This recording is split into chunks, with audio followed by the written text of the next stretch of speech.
রমজানে গাজায় ত্রাণ প্রবেশ বন্ধ হওয়ায় দুর্ভিক্ষের আশঙ্কা রয়েছে। সকল ত্রাণবাহী ট্রাকের প্রবেশ বন্ধে এরই মধ্যে সীমান্তে অতিরিক্ত সেনা মোতায়েন করেছে ইসরায়েল। প্রধানমন্ত্রী বেনিয়ামিন নেতানিয়াহুর এই কাজের তীব্র নিন্দা জানিয়েছে জাতিসংঘ।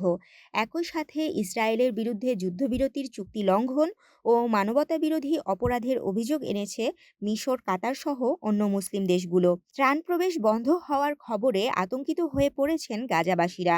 খাবার নিতে জাবালিয়ায় ফিলিস্তিনি শরণার্থীদের সহায়তাকারী জাতিসংঘের ত্রাণ সংস্থা ইউএনআইডব্লিউ এর কেন্দ্রে ছুটে যান তারা।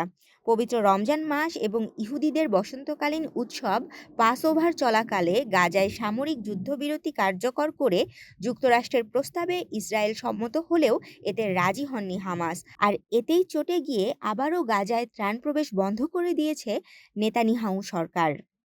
তাশরিফা তৃষা, তরঙ্গ টিভি।